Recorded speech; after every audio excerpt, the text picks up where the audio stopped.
mallakar mace, kana so ka mallaki mace dai, ko kuma ke kina so ki mallaki miji ko namiji. Sirri na mallakar miji ko namiji. Namiji ko mace, duk wanda ake so a mallaka, la ilaha illallahu, sirri ne mai sauƙi wanda za ki mallaki mijinki ko saurayinki ko bazawarinki. Sirri ne mai sauƙi wanda za ka mallaki budurwarka ko bazawararka ko matarka. Wannan sirri ne mai sauƙi kuma mai ƙarfin gaske. Sirri ne wanda ke tasarrufi da wasu manya-manyan hadimai, manya-manyan rauhanai, manya-manyan iska. Wannan sirri ne mai ƙarfi, mai sauƙi kuma baya da makari. Ko mace ko namiji za ki iya mallakar saurayinki ko mijinki ko bazawaranki. Sirri ne wanda duk wanda aka mallaka zai yi. Ya ma yi, tunda mu mun yi mun ba da an yi kuma mun yi wa mutane. Assalamu alaikum warahmatullahi ta'ala barakatuh.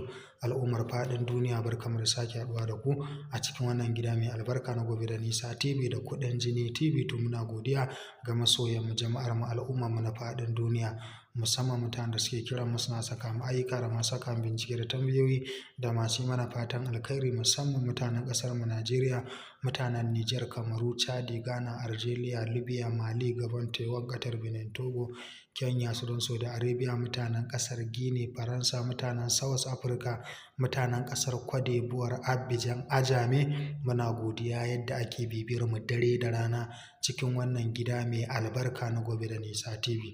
To kai mana subscribing, kai mana liking. Muna godiya sosai sosai. Wannan sirri ne na mallaka. Duk wanda aka mallaka da wannan asirin, idon shi zai rufe, zai daina ganin kowa sai kai, zai daina tunanin kowa sai kai, zai daina jin son wani ko tausayin wani ko wani abu. Zai ji kawai duk duniya ya riga ya mato a kanka. Zai iya rabuwa da kowa. Duk wanda zai soke ka a gaban shi, sai inda ƙarfin shi ya ƙare. In duk abin da ya mallaka zai ƙare don kai farin ciki, to zai yi haka. Wannan sirri ne mai ƙarfi kuma mai sauƙi. A samu ɗiyar roba ta bebi.